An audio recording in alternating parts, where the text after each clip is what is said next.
you're overwhelmed, you're stressed, you don't know what's going on, you're scared, you don't understand. And this person behaves nothing like the person that you've loved your entire life. Hello, this is Raymond, New York Times top 10 bestselling author, bringing you Respark Your Life podcast, the world's premier podcast to ignite the fire to allow you to live life on your own terms. Every single Thursday, I bring you a multi-millionaire, world-famous celebrity to teach you about the most fascinating ways in order to live a far better life. Every single Thursday, you just need to subscribe by hitting the subscribe button. I'll see you every Thursday to Respark Your Life. Yes, this is Raymond Aaron, New York Times top 10 bestselling author and interviewer of the Respark Your Life podcast.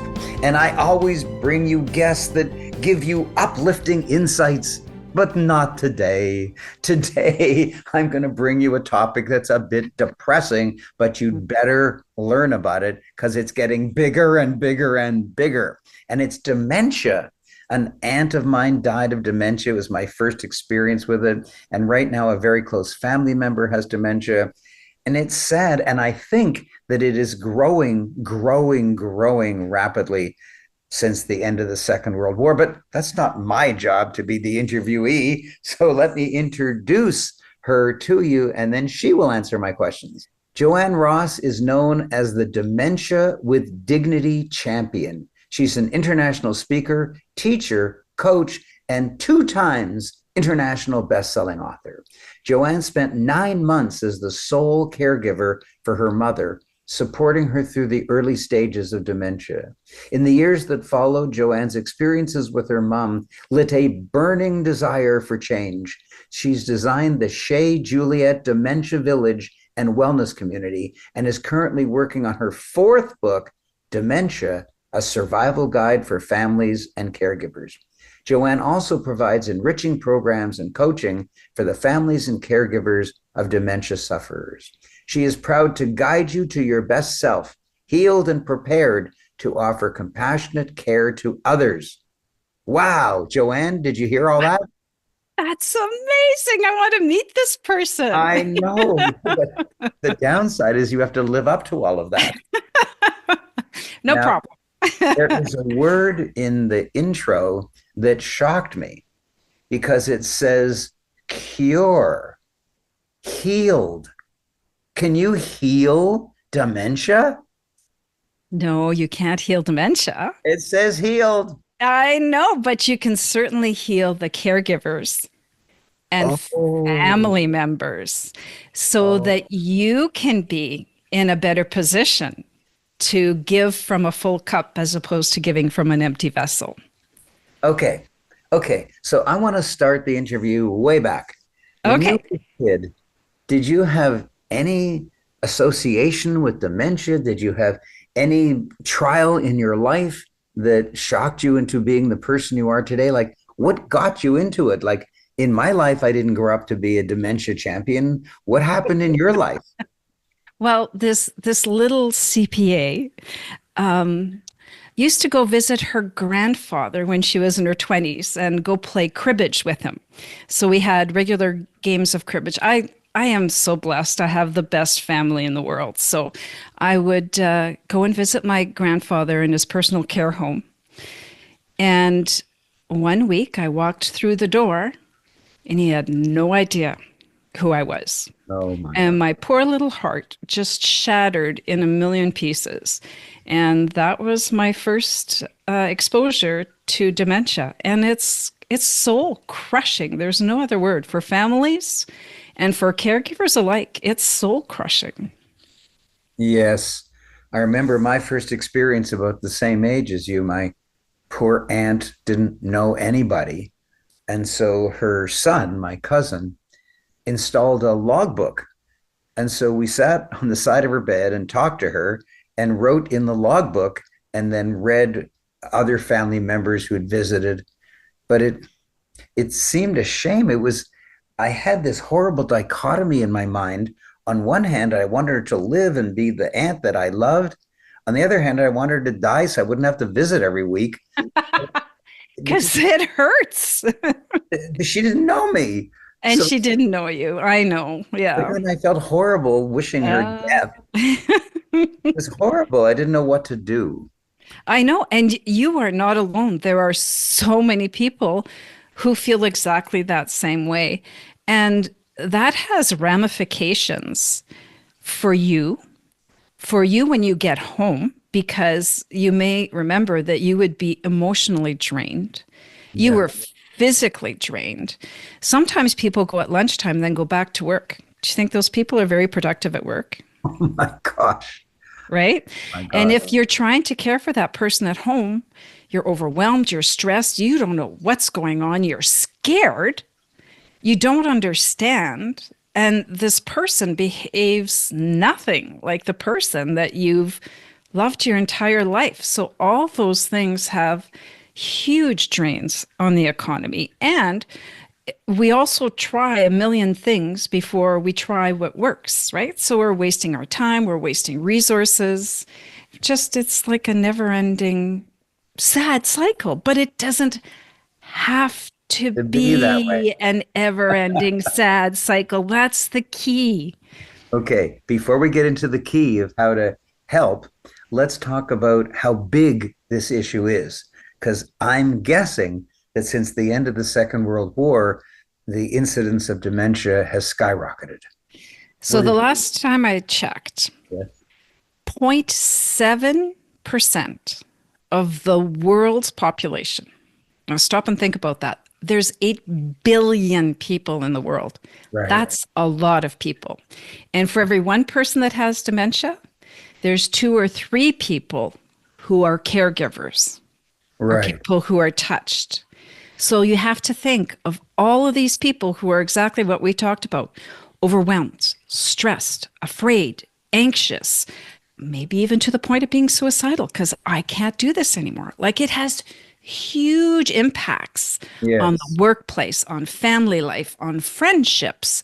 You have brothers and sisters, mothers and fathers who want to treat people, who have different ideas of how to treat people.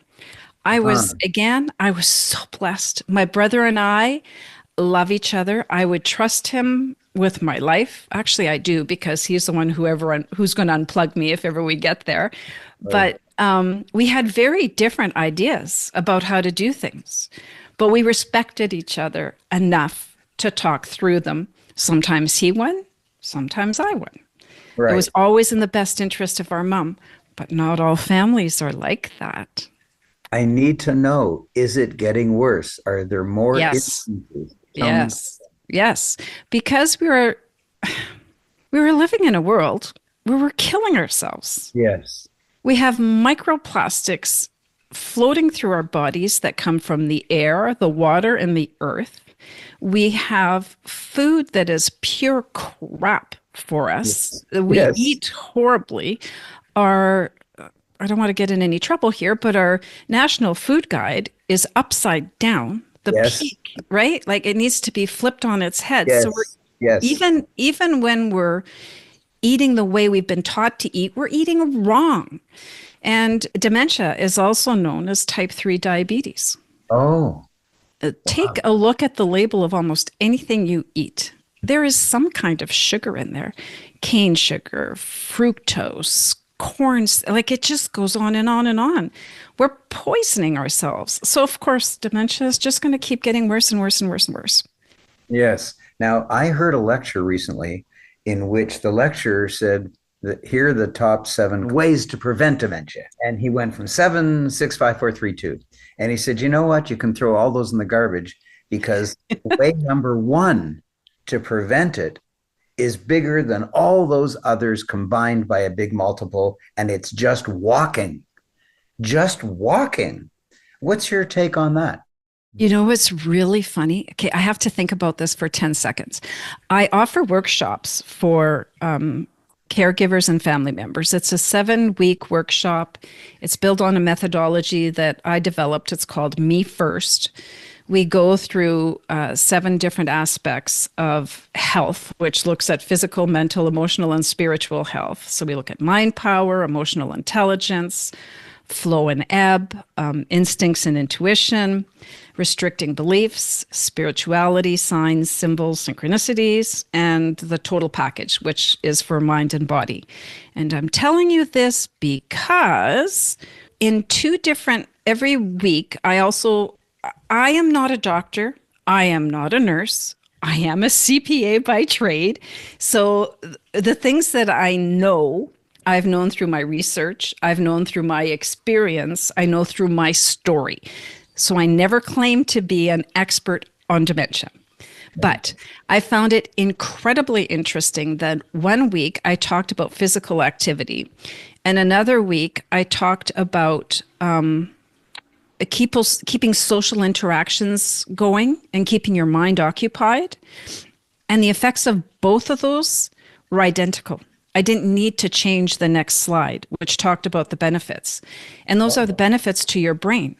So your brain gets incredible hormones released, and I'm sorry, but I can't remember them off the top of my head, when you simply walk. So, we keep telling people, do these exercises that challenge your mind. And yes, absolutely, 100%. But you get the identical benefits from going for a walk. You want to multiply that by 10? Go for a walk in nature. Oh, okay? Really?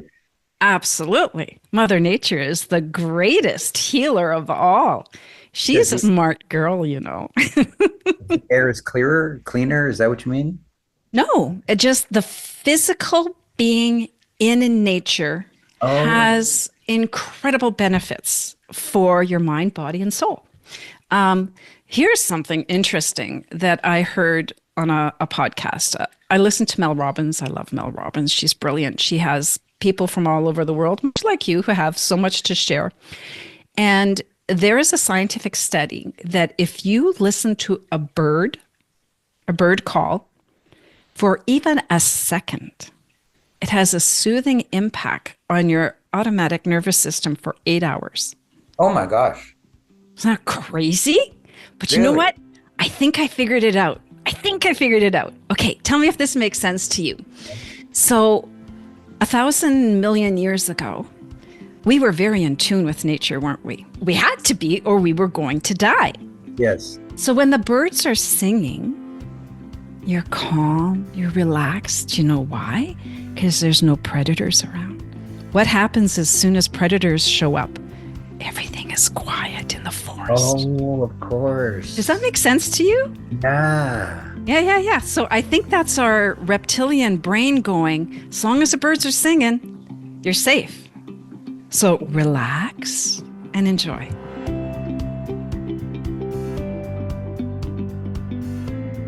This makes me happy because number one, I walk and I live way out in the country. So I walk in the country. I have no option because I'm in the country. Beautiful. Two, I hear birds singing all the time.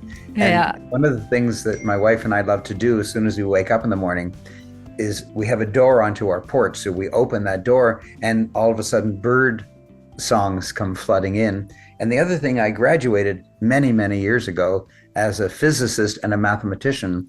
And today I still love doing extremely difficult math problems in my mind. We are kindred spirits. When I was in high school and we took calculus, I used to be so excited to go home and do homework. And everybody's like, oh my God, she's lost it. So I totally understand what you mean. Yeah, to me, it's a puzzle. It's this big, complicated, beautiful puzzle, and you have to use your brain. Now, I'm addressing my dear subscribers.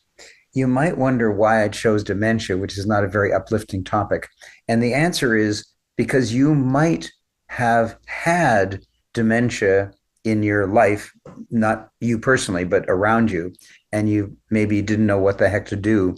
And hopefully this podcast will help you. Or if you're fortunate enough that you haven't experienced it yet, you will. You will, and you'll need to know what to do. And that's the purpose of this. Now, in your years of working with dementia patients and also their families and caregivers, what's the most startling realization that you've had? I'm so glad you said that because there's two things I wanted to say. Okay. And the first one was if you have any inkling of somebody in your life who is starting to act a little odd, whose moods seem to be a little bit off, or whose memory doesn't seem to be what it is, the first thing I want you to do, pay close attention to this, is get a test for a urinary tract infection. Let me say that again. A urinary tract infection. What? The symptoms mimic dementia. There are so many people who have been misdiagnosed when all it was a simple infection. Oh, men or women? Both. Wow. So if you Thing think it's one. dementia, it's probably not. Well, It could, let's not say probably. okay. Let's cross that off the list before you do anything else and panic, right? And of course, the older you get, the more susceptible you are to UTIs. That's another thing to keep in mind. That's nothing you've done wrong. It's just part of the way our body is built. And the longer you leave it, the worse the infection gets. The more, Okay. right? Now you're setting yourself up to all sorts of problems. The more antibiotics you're going to take, you're going to destroy your microbiome and your gut lining and blah, blah, blah, blah, blah. And then you can have that spiral that'll take you down and it might eventually develop into dementia or something else. So Got it. that's number one. Number two, every human being on this planet is unique. Yeah. Even if you have a twin, your twin is not like you. Your twin is different. Every dementia journey is unique as that person is. You can do all the research in the world. You can be as diligent a person as anybody else, but you got to listen to your gut and you got to listen to your intuition and you got to do what's right for that person in those circumstances. Right. It's very important. Another thing is the more intelligent the person is, the better they are at disguising it. Oh, Does that ring true to you? well, I'm just startled. I think I was admitted to Mensa, which is to get Ooh. in, you have to be in the top 2% of IQ in the entire world's population. Well, So, maybe you should go get your wife so I could chat with her. so I can disguise it. I mean, on purpose or It's probably, I'm going to say it's a combination of both. So here's an example. So my mom would phone me up and she'd go, "Hey, Joanne, how are you today? How's Derek doing? Is he enjoying his courses at the U of M?" Okay. So that might have been her before too. "Oh, hi, my beautiful girl. How are you doing today? Tell me about what my grandchildren are up to." Do you notice the difference? One is very general, and the other one is incredibly specific. My name disappeared. I became a girl. right. My son's name disappeared. He became a grandchild. The fact that he was in university and which university all disappeared. Uh-huh. They'll also use cueing. So, for example, my mom lived in a assisted living complex where they had to go and get their meals on their own. So mom was always the kind of person like, you go ahead and I'll follow behind. It's just the way she was raised, right? But as she got older, it wasn't only out of politeness. It was to watch what you did. Oh, they grabbed a fork, a knife, and okay, I need to grab a fork, a knife, and a spoon. Okay, a napkin. I got a napkin. So the first time I cued into it, was that I had gone like more than halfway down the line and I forgot something and I had to go back and get it. Well, guess who followed me and went back to get it for herself as well, right? So you got to pay attention to tiny little things that change. And it's easy. Like when you're intelligent and you're able to rationalize and reason and come up with alternative words and alternative things, ways of asking or getting the same thing, then that's what you do. Wow. Well, you are so intriguing. And actually, I do feel uplifted, but I'm not exactly sure why. It's my sparkling personality. I think it's because now I know that there's some wisdom out there. Absolutely. There's things to do. And you are giving it away for free. And Yeah, some of it, absolutely. let, let me boast about your website. Free gift Joe Ross. So free gift is easy to spell. Joe is J-O, Ross is R-O-S-S. Freegiftjoeross.com. And Yes. when you go there, there's a book that you can get at no charge, 7 Things You Should Know About Dementia. Yep. Wow. So it's a little PDF and it's got a quiz. So those are the 7 things. It's a quiz with 7 questions, and there's the answers at the back. There's also some tips and some facts. So just some things to get you started. For example, what is the first thing that disappears? What's one of the first signs of dementia? Should I give away the answer? Hold on, let me think. Nouns. A loss of smell. Smell. I know. Weird, isn't it? Do you know what's even more interesting? My mother had the nose of a dog. She could smell anything. And one of the potential symptoms of dementia is, oh my God, the word has escaped me, where you make something up that isn't real. Oh my God, it's gone. We're just, oh no. I think you got it, lady.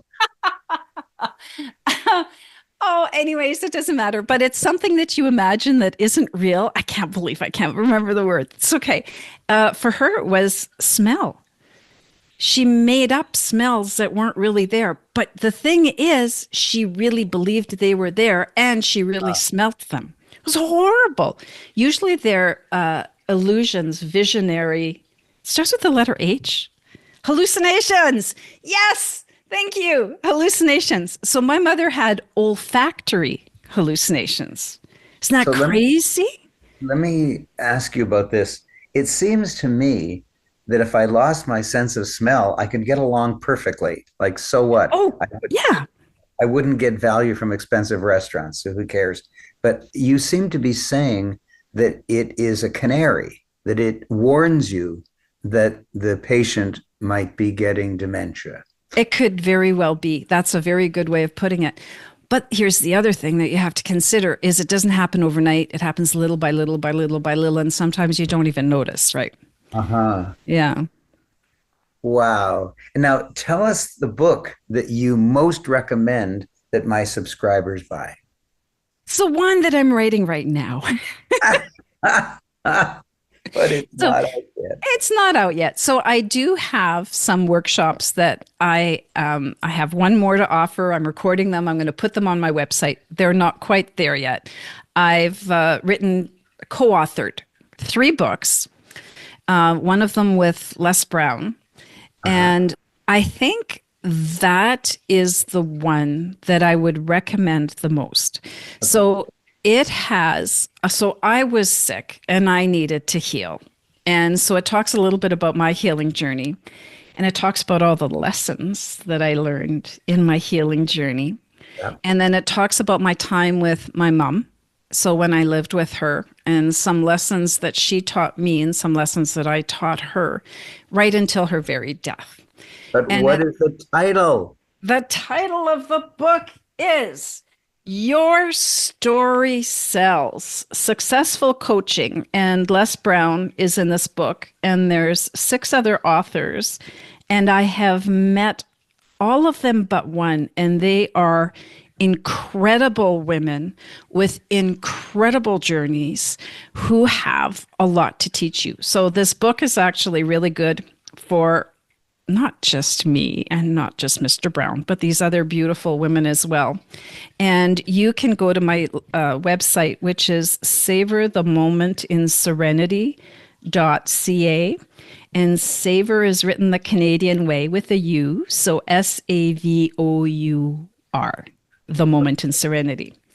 And at the end of my chapter, I have a poem that I wrote while my mom was ill. So I would come back in my car after visiting with her, and I'd just jot a few things down. So I really wrote this poem over years. Wow. And it started off before the pandemic. During the pandemic, which this is heart-wrenching, due to a miscommunication, I did not see my mother for a year. Oh, goodness. My mother lived in solitude for a year. 23 and a half hours of every single day was spent in her room by herself. Oh, goodness. She went from a woman who I literally had to run down the hall and chase to a woman in a wheelchair. It was terrible. And then it also talks about after the pandemic.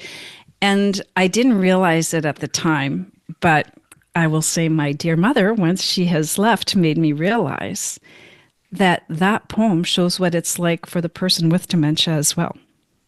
Wow. Yeah, so I didn't realize that. So I read it at her funeral. I've read it a couple of times speaking on stage, and that's the beauty of that poem, is that you get a little bit of an idea what it's like for them as well. And that's in your book entitled Your Story Sells, Successful Story Sells. Coaching. Yeah. Great. So go to both of her websites and enjoy all the value there. Buy her book and enjoy that poem. It has been remarkable speaking with you. It's been more uplifting than depressing, which was my fear, and it didn't come to pass. So you're a terrific healer in that regard. Thank you. Oh, thank you, Raymond. It has been such a pleasure having the honor to speak with you. And I heard you the other day say how old you were, and I would have never guessed in a million years. You are a very 80. I'm 80. But it's just a number. It's just a number. You certainly don't look your 80 years. And I love the name of your podcast, Respark Your Life. But isn't it the truth? At any point in time, it's all within us. You can respark your life at any time and make it mean something, right? And not always just for you, but to be of service to others. So beautiful. I love it. Joanne, I tell people that I'm 80 years old, but only 55 US. I really like that. My conversion rate is way bigger. I just turned 62 and it's almost I'm 16 on the inside. Like that's right on. That's totally where I am stuck. Joanne, thank you. Thank you so much. Wow, I sure hope you enjoyed that fascinating episode. Please make sure you've subscribed, and please tell your friends if you like it that they will probably like it as well. For your information, this experience, this service, this podcast has been sponsored by the Orbit Coaching Program. All of my friends, all my world-famous speaker friends, all have coaching programs. Mine has been independently rated as the #1 high-level coaching program. You cannot purchase it. You have to audition for it by me personally. If you're interested, please email me at respark@aaron.com. Respark@AARON. Say that you're interested in being considered for the Orbit Coaching Program and include your cell phone number so that I personally will call you back.